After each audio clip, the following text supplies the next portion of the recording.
ठीक है ठीक है ठीक है। अभी इस पंडाल में उतने ही लोग बचे हैं जितने कांग्रेस पार्टी में सांसद बचे हैं, लेकिन बहुत अच्छा लग रहा है आप सब लोगों को देखकर। और सही मायने में तो वही लोग बचे हैं जो सही मायने में कविता को सुनने वाले हैं। वाह। और कविता को जो समझते हैं वो बैठे हैं, और जो कविता को बहुत ज्यादा समझ गए हैं वो चले गए हैं। बिल्कुल बिल्कुल। तो आइए हम, और आप सब लोग को इसलिए भी प्रणाम करता हूं क्योंकि संध्याकालीन परीक्षा और रात्रिकालीन इच्छा दोनों को त्याग कर आप सब यहाँ बैठे हुए हैं। तो मेरी कुछ बातें हो सकता है कि आपको एक दो दिन के बाद भी समझ में आए, कोई बात नहीं।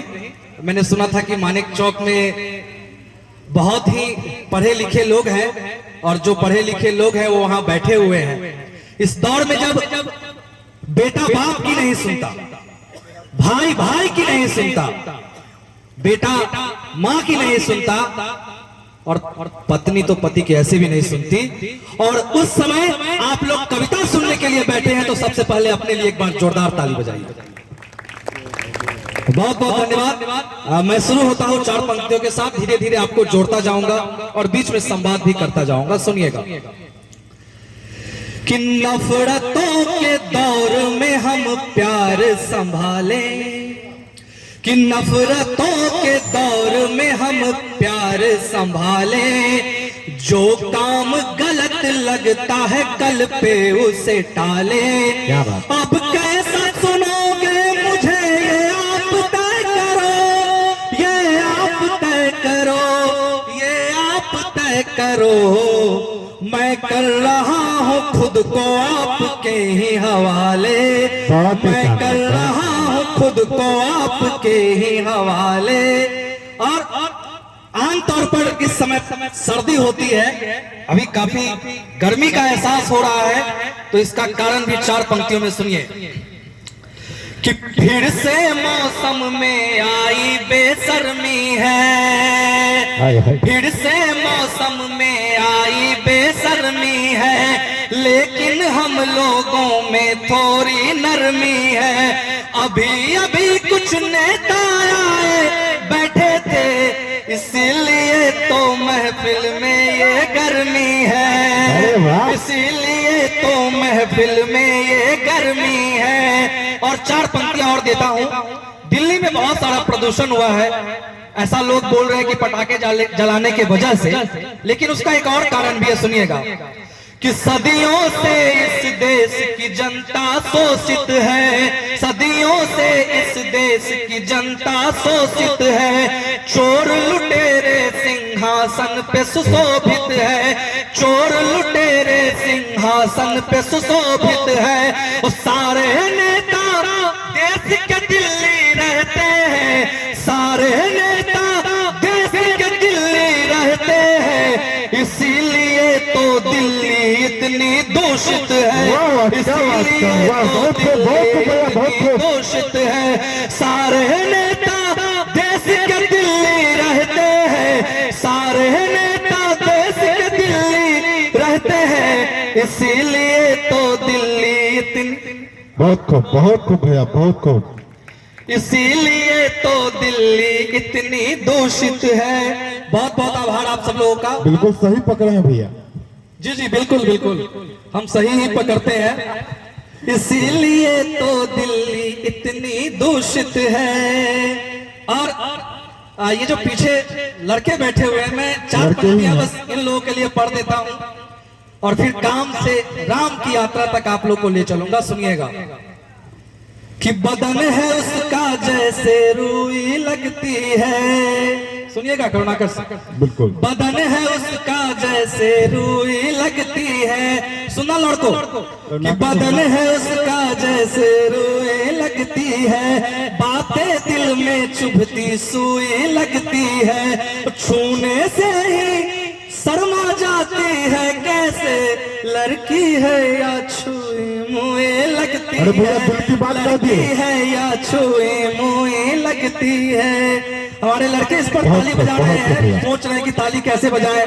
आगे अंकल जी बैठे हुए हैं, चाचा जी बैठे हुए हैं, दादाजी बैठे हुए हैं, पापा जी बैठे हुए हैं। बजा भी लीजिए। आज आप बजा सकते हैं, ये लोग कुछ नहीं कहेंगे, और चूंकि ये लोग खुद आगे बैठे हुए हैं और सुन रहे हैं तो कहने लायक भी नहीं है। और एक बात है, ऊंचता में हम लोग भले ही भिन्न भिन्न हो, नीचता में सब लोग एक ही समान है। इसलिए आज आप लोग खुल के ताली बजाइए। बहुत बहुत धन्यवाद। चूंकि माहौल को स्वतंत्र भैया ने पूरी तरह से प्रेममय कर दिया था, इसलिए आप लोगों को जोड़ने के लिए मैं थोड़ा इधर उधर भटका, अब कहीं नहीं अटकूंगा। और मैं अपनी कविताओं में भगवान राम की वंदना करता हूं, अपने देश के बारे में कहता हूं। इस उम्र में ये वस्त्र देखकर कई लोग मुझे कहते हैं कि गौतम, इस उम्र में ही तुम इस तरह के कविता कर रहे हो सकता है कि तुमको मंच नहीं मिले, वहां लोग जो सेकुलर लोग हो तुमको नहीं बुलाएंगे। लेकिन मुझे उस बात का कोई गम नहीं है। जो भगवान राम के भक्त होंगे और जो देश से प्यार करेंगे, मैं उनके सामने कविता पढ़ूंगा, जैसे मैं आपके सामने पढ़ रहा हूं। तो 4 पंक्तियां अपने इष्ट पर पढ़ता हूं और फिर मैं आप लोगों का आशीर्वाद चाहता हूं। सुनिएगा भगवान राम पे 4 पंक्तियां। कि चाहते हैं तेज बल और शौर्य आप कर, चक्रधारी गिरधारी घनश्याम कहिए। कि चाहते हैं तेज बल और शौर्य आप कर, चक्रधारी गिरधारी घनश्याम कहिए। और पूजिए चरण नित्य मातु पितु और गुरु, मानिए उन्हें ही आप चारों धाम कहिए। तो किसी की न करिए बुराई व हिनाई आप, संकट पड़े जो आने एक नाम कहिए। और वो एक नाम क्या है? कि संकट पड़े जो आने एक नाम कहिए। और चाहते हैं पार भव सागर से हो नगर, राम राम राम राम राम राम कहिए। चाहते हैं पार भव सागर से हो नगर, राम राम राम राम राम राम कहिए। और उसी नाम पर जब किसी राज्य में बोलने पे भी पाबंदी लगती है, केस होता है, तब मैं कहता हूँ। ये पंक्तियां मैंने अयोध्या में हनुमान गढ़ी के पास पढ़ी थी और वहां बहुत ताली मिली थी। आप लोग का भी मैं ताली देखना चाहता हूँ। सुनिएगा कि राजनीति हास परिहास में बदल गई, ऐसा आज तक नहीं हुआ किसी काल में। कि राजनीति हास परिहास में बदल गई, ऐसा आज तक नहीं हुआ किसी काल में। और जिन पे आरोप देश बेचने का लग गया, चैन से वो बैठ गए संसद के हॉल में। तो डरे एक तारका को लगा राम नाम से है, लोकतंत्र तार तार करती बंगाल में। और भले राम नाम से हो चिढ़ चाहे किसी को भी, हम राम जी का नाम लेंगे हर हाल में। भले राम नाम से हो चिढ़ चाहे किसी को भी, हम राम जी का नाम लेंगे हर हाल में। और ये भगवान राम पे 2 छंद पढ़ने के बाद मैं एक अपना परिचय भी आप लोग को देना चाहता हूं। सुनिएगा, 2 छंद मैंने जो आज लिखे, मानिक चौक के लिए लिखे, ये मैं आप लोगों को सुनाता हूं। सुनिएगा क्या मैं अपनी कविताओं में लिखना चाहता हूं। कि धर्म के ही पक्ष में मैं लेखनी उठाता सदा। सुनिएगा, कि धर्म के ही पक्ष में मैं लेखनी उठाता सदा, वसन ये देख मेरा मुझे भाप लीजिएगा। कि धर्म के ही पक्ष में मैं लेखनी उठाता सदा, वसन ये देख मेरा भाप लीजिएगा आप।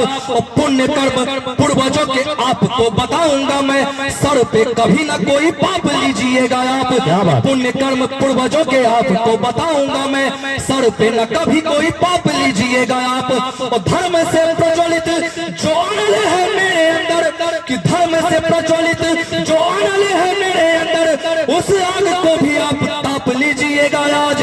उस आग को भी आप ताप लीजिएगा आज। वो आपके समक्ष दक्ष हो खड़ा प्रत्यक्ष आज, वक्ष मेरा इंच इंच नाप लीजिएगा। आपके समक्ष दक्ष हो खड़ा प्रत्यक्ष आज, वक्ष मेरा इंच इंच नाप लीजिएगा आप। और जो झूठी धर्म निरपेक्षता का लबादा ओढ़े हुए बैठे रहते हैं, उनको भी एक संदेश देता हूं। अभी एक हम लोगों ने दुश्मन या मित्र देश जो भी कहे, तालिबान का हाल देखा है कि वहां से किस तरह वो पठान जिनको बॉलीवुड में बहुत बहादुर बताया गया था, अपनी धोती अपना पैजामा संभालते हुए भागे हैं अपनी बहन बेटियों को छोड़ के। मैं आपको 4 पंक्तियां सुनाता हूं, एक शौर्य की पंक्तियां देखिएगा। स्वागत। कि धर्म निरपेक्षता का राग जो अलापोगे तो करते जिहाद उन घटों को भरोगे आप। कि धर्म निरपेक्षता का राग जो अलापोगे तो करते जिहाद उन घटों को भरोगे आप। और आपसी लड़ाई में ही धर्म के नाम पे, जाति के नाम पे आपसी लड़ाई में ही समय जो बिता रहे तो धर्मद्रोही ऐसा कहो कैसे हाल लड़ोगे आप। और जहां होते 30-40% में एक ही साथ सुनिएगा कि जहां होते 30-40% में करते ऐलान अब हमसे डरोगे आप, करते ऐलान अब हमसे डरोगे आप। और भागना भी चाहोगे तो भाग नहीं पाओगे, हाँ प्लेन से भी जाओगे लटक के मरोगे आप। क्या बात? भागना भी जो चाहोगे तो भाग नहीं पाओगे, हाँ प्लेन से जो जाओगे लटक के मरोगे आप। आपने देखा कैसे प्लेन से वो लटक लटक के मर रहे थे। और 4 पंक्तियां मैं आपको और सुनाता हूं कि हमारे देश का नायक किसको बनाना चाहिए था और किसको बना दिया। सुनिएगा कि कैसे थे मरे आजाद और कहां थे सुभाष, कि कैसे थे मरे आजाद और कहां थे सुभाष, डेढ़ से ही सही पर बात भूल जाता है। कि कैसे थे मरे आभा, कैसे थे मरे आजाद और कहां थे सुभाष, डेढ़ से ही सही पर बात खुल जाता है। और छद्म नेताओं को देश याद रखता है पर प्राण जिसने दिए थे उन्हें भूल जाता है। तो जब तक सारी पढ़तों को नहीं खोल लेता इतिहास हर बात पर तुल जाता है। क्या बात? अरे जिसको कहा था बाप देश बंटवा चुके थे, भगत सा बेटा देखो फांसी झूल जाता है। क्या बात है? क्या जिसको बात है? कहा था बाप देश बंटवा चुके थे, भगत सा बेटा देखो फांसी झूल जाता है।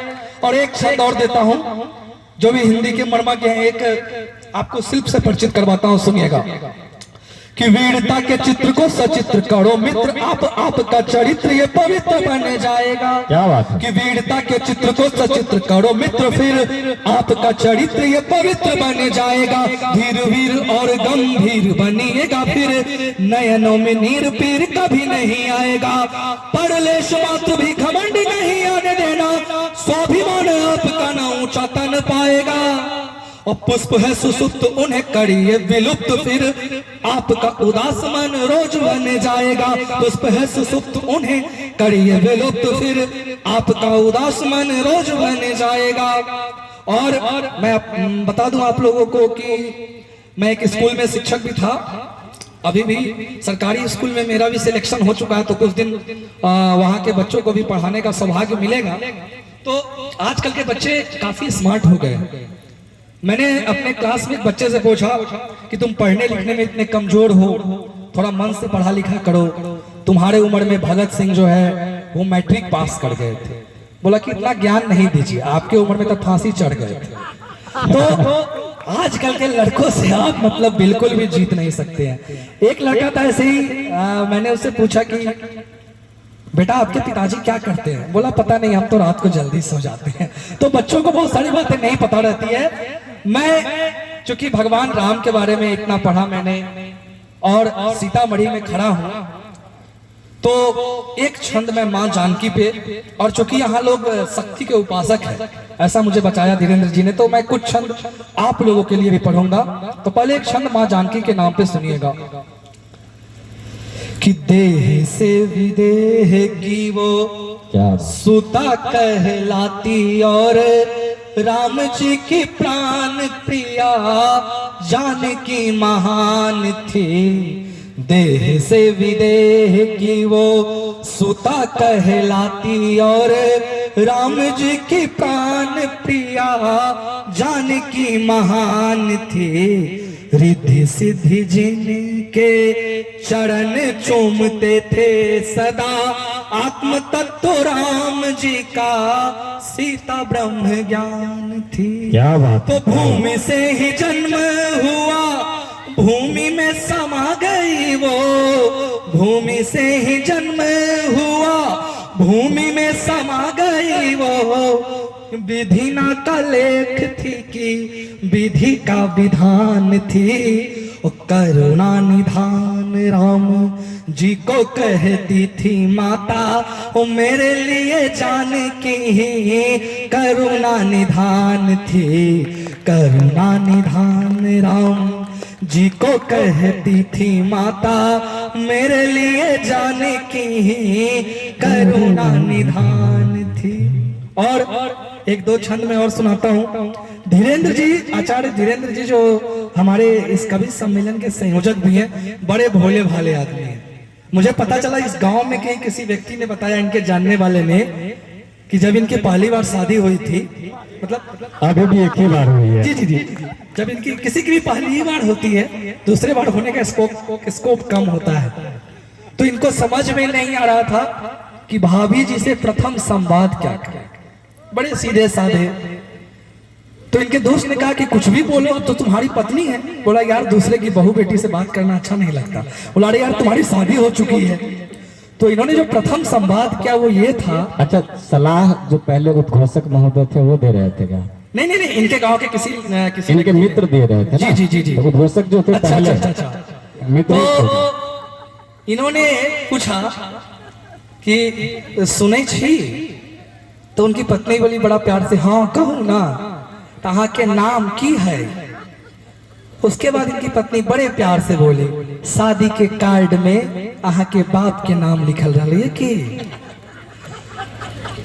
तो धीरेन्द्र जी समझ गए होंगे कि भाभी जी कैसे मिली है। आपके साथ बहुत सहानुभूति है सर। और मैं कुछ छंद पढ़ता हूँ। अभी नवरात्रि हुआ है और नवरात्रि पे मैंने कुछ सवैया छंद लिखे। आप रामायण और कृष्णा यदि देखते होंगे तो इस वाचन शैली से परिचित होंगे, सुनिएगा। कि साधक का मन होए अनाहत, चक्र पे चक्र चलाए रही है। क्या बात? कि साधक का मन होए अनाहत, चक्र पे चक्र चलाए रही है। साधक का मन होए अनाहत, चक्र पे चक्र चलाए रही है। आदि अनादि अनंत अखंड व भव्य स्वरूप दिखाए रही है।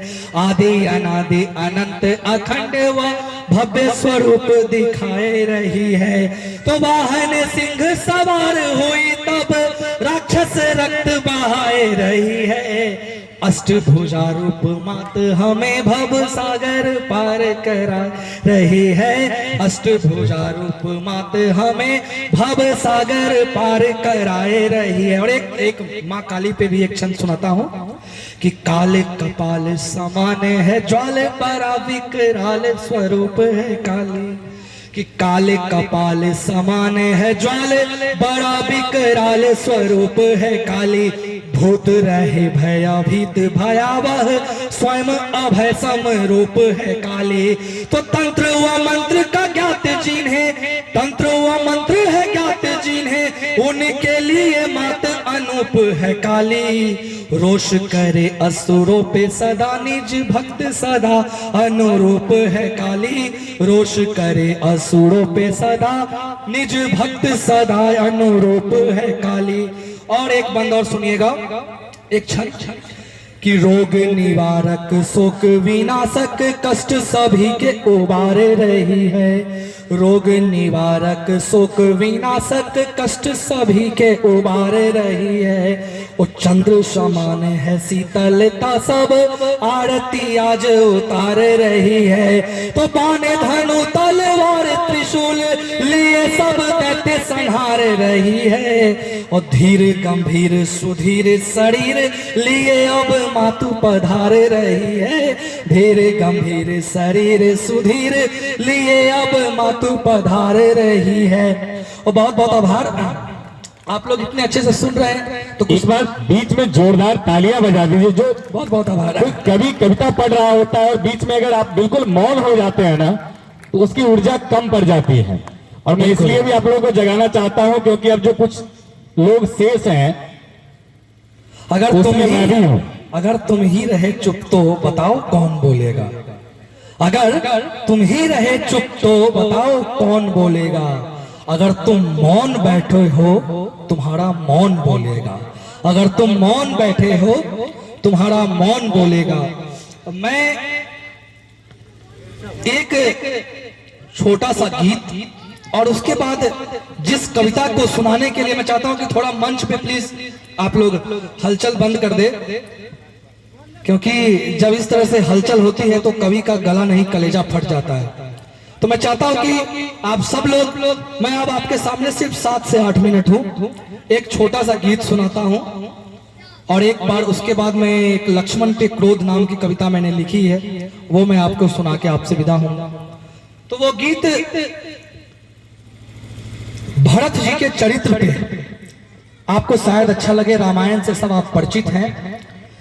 भरत जी जब राम जी को मनाने जाते हैं उस समय की एक प्रार्थना की पंक्तियां हैं, आप लोग उसको सुनिएगा।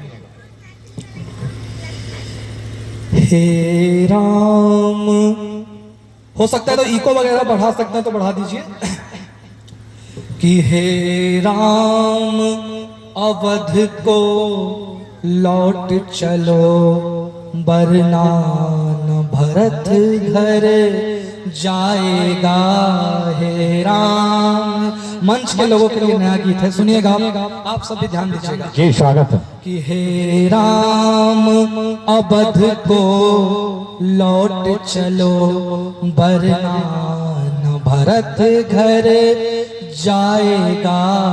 ये प्रेम की मूरत कहलाता, पर प्रेम में ही मर जाएगा। हे राम अवध को लौट चलो, वरना न भरत घर जाएगा। ये प्रेम की मूरत कहलाता, ये प्रेम में ही मर जाएगा। और बंद पर मैं आपका ध्यान चाहूंगा कि तुम सूर्य वंश के दिन कर हो, तुम सूर्य वंश के दिन कर हो, और भरत दीप का परिचायक।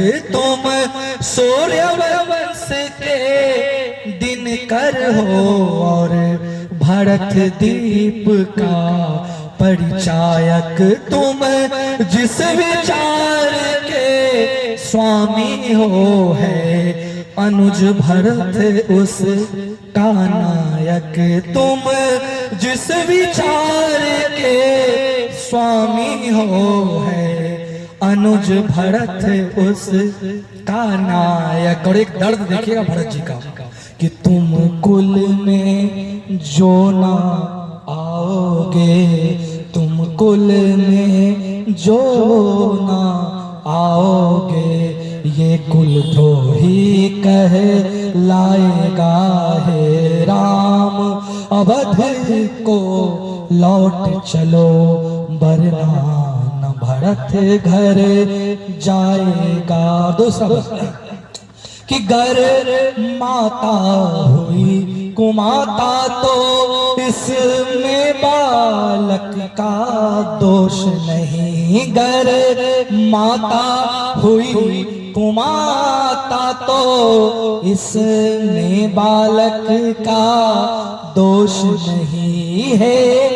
लखन धनुष रख देना तुम, मन में लाओ अब रोष नहीं है। लखन धनुष रख देना तुम, मन में लाओ अब रोष नहीं है। हठी बहुत ही भरत प्रभु, माँ से ही ये लड़ जाएगा।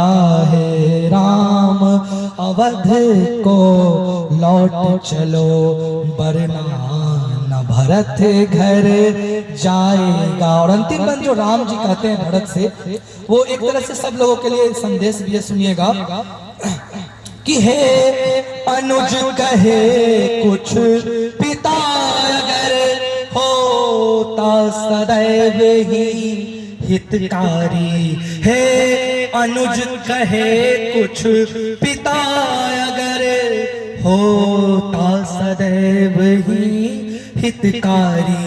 इसमें भी है सौभाग्य मेरा, क्योंकि है संग में महतारी। इसमें भी है सौभाग्य मेरा, क्योंकि है संग में महतारी, सब कहते अवध, सब कहते अवध में भरत रहे तो पूरा अवध तर जाएगा हे राम। अवध को लौट चलो वरना न भरत घर जाएगा। तुम कुल में जो न आओगे ये कुलद्रोही कह लाएगा हे राम। क्या बात है, बहुत ही शानदार। बहुत बहुत आभार।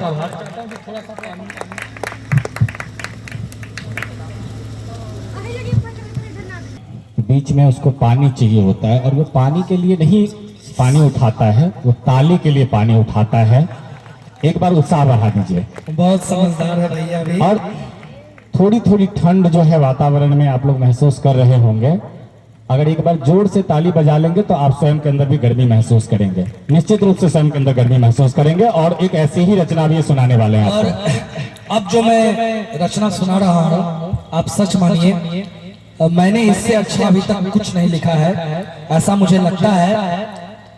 और ये लक्ष्मण का क्रोध शीर्षक से रचना है। इससे पहले का ही एक घटना थी जब भरत अब थोड़ा इको आपको खत्म कर दीजिए, गीत नहीं है, इको खत्म कर दीजिए बिल्कुल। ये बेचारा सोच रहा होगा कि हमको माइक के बारे में इतना कैसे पता है। आप लोग देखे होंगे शुरू से आए तो पूरा माइक को हम ही सेट कर रहे हैं, पकड़े हुए। असल में हम पहले माइक वाले में ही काम करते थे, वो तो बाद में। ये भी यहाँ पे बैठा हुआ ना, इतना सारा कवि को सुन रहा है, 4-5 साल के बाद देखिएगा आप इसको मंच पे, क्योंकि इतना साथ रहेगा तो कवि को सुनते सुनते इतना अच्छा कविता हो ही जाता है। तो मैं आपको उस रचना से जोड़ता हूं जब लक्ष्मण को